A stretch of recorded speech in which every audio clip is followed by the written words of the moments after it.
Even the 10th session day na sinasabi nila, 11th session day nung ilagay po nila sa order of business, sabi nila. They never included them in the order of business. Wala po. Nasa akin po yung kopya. Kukopyahin na lang, Mr. President. Hindi pa nakopya. Even the 10th session day na sinasabi nila, 11th session day nung ilagay po nila sa order of business, sabi nila. They never included them in the order of business. Wala po. Nasa akin po yung kopya. I respectfully move that the impeachment complaint be dismissed. I so move. I believe the entire nation awaits the disposition of the matter in regard to the impeachment complaint filed against the Vice President, Sara Zimmerman Duterte, in the light of the recent but unanimous decision of the Supreme Court.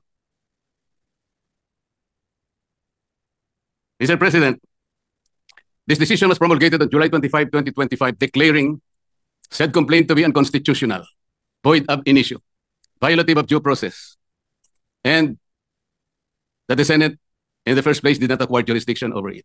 Take note, Mr. President, it even said that the decision is immediately executory. But before I continue, Mr. President, let me put on record that the initial proceedings, impeachment proceedings conducted by the Senate in the 19th Congress have never been formally carried over to the Senate of the 28th Congress. I do not know, and I'm not aware, I cannot recall of any action so far taken by this august chamber to the effect that the initial impeachment proceedings, which were deemed to have been terminated at the expiration of the 19th Congress at noon of June 30, 2025, have been miraculously brought to life into the present Congress. That having said, Mr. President, I'd like to continue. Mr. President, the decision of the Supreme Court did not dwell on the intrinsic merits of the impeachment complaint filed against the Vice President. It zeroed in merely on the procedures and the processes taken by the House of Representatives. To repeat, it declared the whole impeachment complaint constituting the articles of impeachment to be unconstitutional, violative of due process, void ab initio. Simply because the rules of procedure in impeachment proceedings in the House of Representatives were never followed. And they violated the one-year ban on multiple impeachment complaints as prescribed under Article 11, Section 3, Paragraph 5, which says that no impeachment proceedings shall be initiated against the same official more than twice within a period of 1 year. Napakasimple po ng sinasabi doon, Mr. President. No impeachment proceeding should be initiated against the same person more than twice within a period of 1 year. Ilan po ang impeachment proceedings, impeachment complaints na ipinail ng House of Representatives? 4 po eh. The first one started in December 2. Sumunod po December 4. Meron pang sumunod na December 19 hanggang sa umabot po ng February 5. Yun nga pong ipinangangalandakan na impeachment complaint which was signed by more than 1/3 of the members of the House of Representatives. Nasunod po ba? Nasunod po ba ang tuntunin ng House of Representatives? Noon pong nag-require ang Supreme Court, Mr. President, tinanong po yung House of Representatives in connection with the 2 petitions filed by several parties before the Supreme Court. One of the items required by the Supreme Court is for the House to give the status of the first 3 complaints filed. Ano po ang sagot ng House of Representatives? Yun daw pong unang 3. The one filed in December 2, December 4, and December 19 were all archived.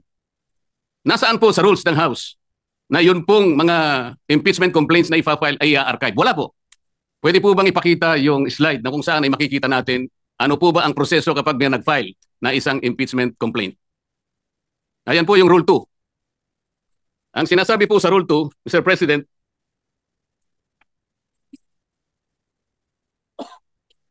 hindi sa Rule 3, sa Rule 3. Rule 2, Section 3. A verified complaint for impeachment by a member of the House or by any citizen upon a resolution or endorsement by any member thereof shall be filed with the office of the Secretary General and immediately referred to the Speaker. Bakit hindi po nasunod ang tuntunin na ito, Mr. Speaker? Kailan po ni-refer ng Secretary General sa opisina ng Speaker yung impeachment complaint dated December 2, 2024? Kailan po ni-refer ng Office of the Secretary General yung impeachment complaint na i-file noong December 4? Wala po silang sagot. Kailan po ni-refer ng Office of the Secretary General yung impeachment complaint that was received on December 19? Wala po silang sinasabi. Kapag titingnan po natin ang sagot ng Solicitor General in behalf of the House of Representatives, ang sabi po nila, the Secretary General diligently referred simultaneously all the impeachment complaints to the Office of the Speaker on February 5, 2025. Immediately po ba yun, Mr. Speaker?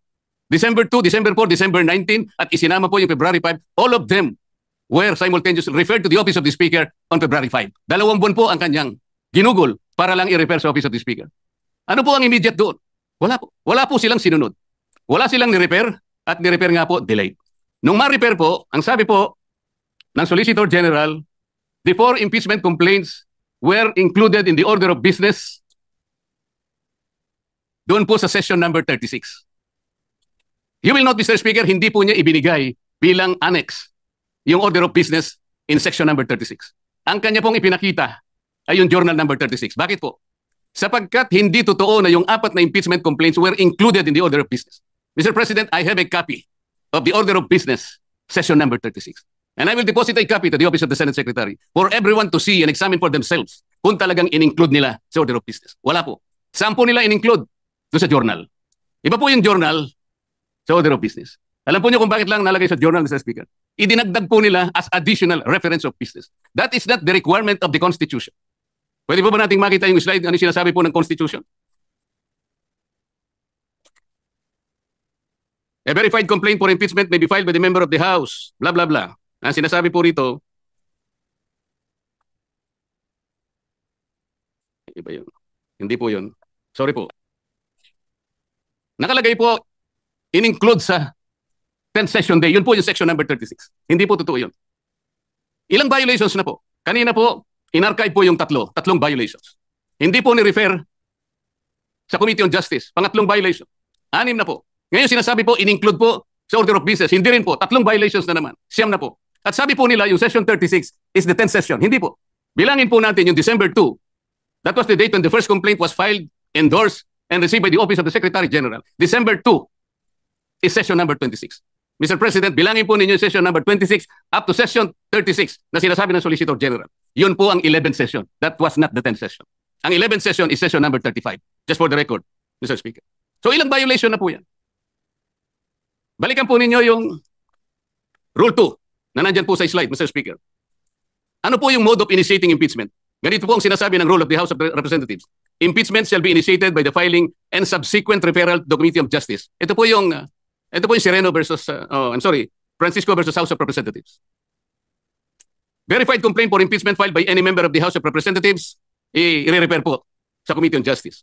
Verified complaint filed by any citizen upon a resolution endorsement by any member thereof, i-refer po sa Committee on Justice.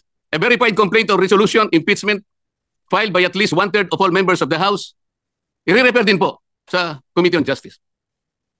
Bakit po ang ginawa nila na makakuha sila ng higit sa 1/3? Dali-dali po nila ang tinransmit sa Senate. Ang pagkakala po nila, Mr. Speaker, sapagkat ang pinagbatayan po nila ay yung Rule 4 na kung saan in Section 14 sinasabi po endorsement of the complaint resolution to the Senate. Ang sinasabi lamang naman po noon, Sir President, ay yung pamamaraan kung paano po i-endorse yung impeachment complaint that was signed by 1/3 or even more members of the House of Representatives. Hindi naman po sinasabi doon na hindi na sa i-refer sa Committee on Justice. Bakit po nakalagay dito sa rule? Kailangan i-refer din siya sa Committee on Justice, but they never did, Mr. Speaker, Mr. President. So ilang violations na po ito? You cannot use Section 14 in isolation of Section 2. Hindi po pwede yun.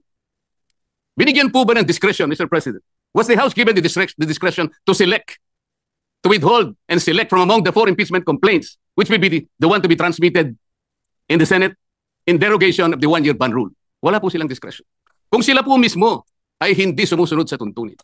Bakit po ngayon ay napakarami pong nagsasalita?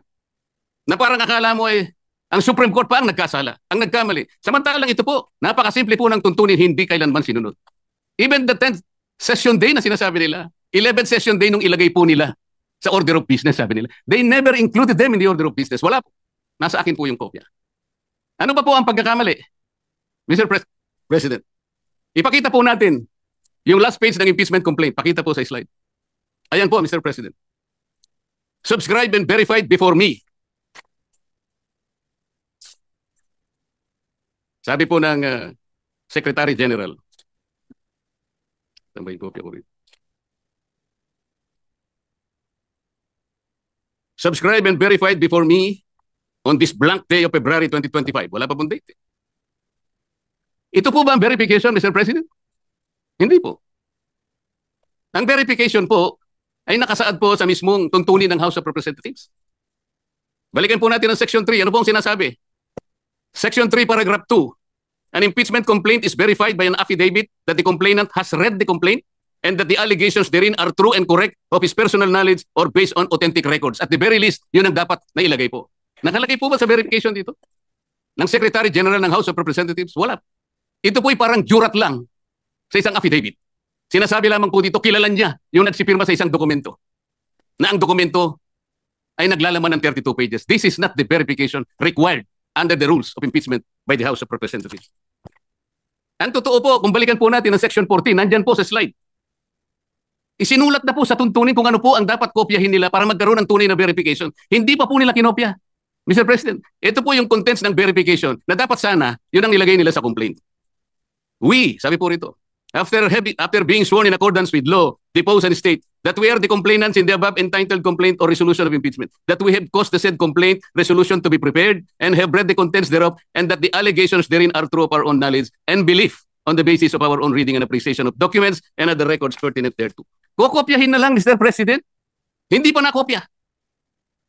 Mr. President, alam mo po, nung ako'y grade 4, yung teacher po namin, binigyan po kami ng isang short quiz. I-drawing ninyo kanya yung Bicol Region. Siguro po 1963 yun, Mr. President. Yung Masbate, hindi pa kasali sa Bicol Region. So ito, kabisado ko naman po sapagkat mahilig po ako sa social studies, Mr. President. Meron pong dalawang nangungopya sa akin, yung isa nasa likod, yung nasa kaliwa ko. Yung nasa likod po, nakopya niya pong tunay yung aking drawing. Pinagalitan siya pero ipinasa po sapagkat nakopya niya po yung aking drawing. Yung isa po, nangopya na nga, hindi pa niya nakopya. Ang kinopya po, Masbate. O wala po. Hindi po siya nakapasa. Ano pong ibig ko sabihin dito? Kukopyahin na lang eh. Alam po ninyo sa mga litigation lawyers, practicing lawyers worth their salt. Wala ka lang certification of non-forum shopping, i-dismiss ka ng Supreme Court. Maliwanag po yun. Hindi subscribe yung complaint mo, dismiss ka kagad. Mahigpit po ngayon eh. Ito po, this is an impeachment complaint. You are removing the second highest official of government. Yun lamang pong verification. Sablay na po. Ano pong nakalagay dito? Section 3, paragraph 3. An impeachment complaint required to be verified which contains a verification based on information and belief or upon knowledge or information and belief or lacks proper verification, katulad po nito ngayon, shall be treated as an unsigned impeachment complaint. So pwede pong tratuhin pala ngayon sapagkat wala pong verification. It may be treated as unsigned impeachment complaint. Paano ba yun? Bakit magsasalita po ng napakarami? Alam po ninyo kung, Sir President, kung baga po sa nagluto ng sinaing, pasensya na po kayo kung kinakailangan ako po'y gagawa ng paghahalin tulad, ano? Ang impeachment complaint po ay parang sinaing na niluto ng House of Representatives. Hilaw po eh. Hilaw na hilaw. Ano po yung hilaw sa Bicolano, Mr. President? Hilaw din po yata. Sa Bisaya, hilaw din po. Sa Kapampangan, magadto, Mr. President. Sa Waray po, matagudtod. Sa Ilonggo po, lagdos. Sa Ilocano, marakusol. Sana po tama ang aking pagkaka-pronounce. Ang dami pong nagsasalita, Mr. President. Doon lang po sa House of Representatives. Isa pong bagong pasok doon. Ngunit patagal na pong nagserbisyo sa ating bansa. Naging senadora, naging Secretary of Justice, naging chairman ng Human Rights Commission. Alam po ba kung ano sinabi niya sa isang panayam? Ito po, nakuha ko. Harap-harapan na tayong niloloko. Kakaibang korte ito. Sana sa palengke na lang final ang impeachment case. At least doon, may nagtitinda ng totoo. Sana po, magtinda po siya ng matagudtod na kanin dyan sa Samar. Baka may bibili kaya. Pwede kaya siyang pumunta dyan sa Pampanga po para magbenta ng magadto na kanin. Kung may bibili, baka sakali. Pumunta kaya sa Panay para magbenta ng lagdos na kanin. Wala po siguro, Mr. President. Baka ngayon dagang dingding, hindi mapatusin. Huwag pong ganun. Ang dami na pong nagsipagsalita. Samantalang hindi po nila nakita. Kayo po nagsimula ng mali. Hindi naman po sinasabi ng Korte Suprema na kailanman ay huwag kayong mag-impeach, huwag na kayong mag-file. Ayusin nyo lang po eh. Yun lamang po ang gustong mangyari dito. Ayusin nyo. You want to impeach the Vice President, do it in the right way. Hindi naman po tinignan ng merito eh. Ang sinasabi yung proseso, hindi po nyo sinunod eh. Sinasabi na nga, walang impeachment complaint bukod sa isa. Laban sa isang opisyal sa loob ng isang akalain mo namang apat po kagad ang ipinay. Pagkatapos yung apat, i-consider mo na isa. Hindi naman po yata tama yun, Mr. President. Mr. President, gusto ko pong basahin isang parte ng official statement of the Integrated Bar of the Philippines and the Supreme Court's decision in Duterte versus House of Representatives, August 1, 2025. and I quote, "Disagreement with the court's reasoning is neither unwelcome nor unexpected. Dissent is not foreign to a democracy. It is essential to its survival. But to incite public repudiation of its authority, or even just to call for its outright defiance, erodes the very foundation of the legal order.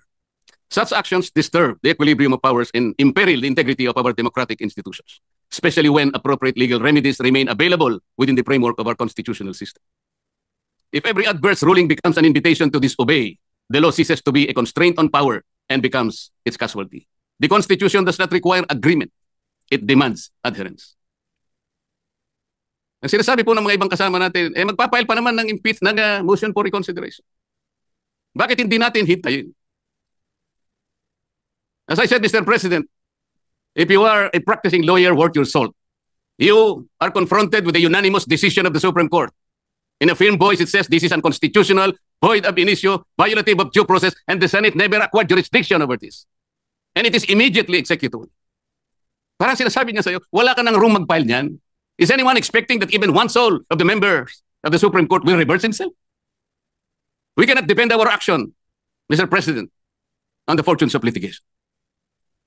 Naalala ko pa nga po doon sa kaso ng Francisco versus House of Representatives. The former Chief Justice, Renato Puno, in his separate concurring opinion, naalala ko po ang sabi niya, with the possibility of 2 impeachment complaints reaching the Senate, the good Chief Justice said that the Senate, in the exercise of its primary jurisdiction, can decide the question of whether or not the 1-year bar rule has been violated or not. The Senate can even decide if on its face the impeachment complaint has no legal basis. At ang sabi pa po niya doon, Francisco versus House of Representatives, sabi pa niya ron if the Senate finds that the 1-year bar rule is violated or that the impeachment complaint has no legs to stand on, that will be the end of the entire controversy. He was saying that let's give all the remedies available to the House and the Senate because of their primary jurisdiction. But when the case is ripe for judicial determination, it was the view of the former Chief Justice that the Supreme Court at that time, and only at that time, when it can speak with great moral authority in order to compel the loyalty, the respect, and the obedience of our people. Mr. President, when the Supreme Court negates the actions of a co-equal branch of government, it does not assert its superiority. Instead, it upholds the supremacy and the dominance of the fundamental law of the land, the Constitution. And so the Supreme Court has already spoken. The last arbiter of law, it says the complaint is unconstitutional, is void ab initio, is violative of due process. The Senate never acquired jurisdiction over this. It is immediately executory. On that note, Mr. President, I respectfully move that the impeachment complaint be dismissed. I so move, Mr. President.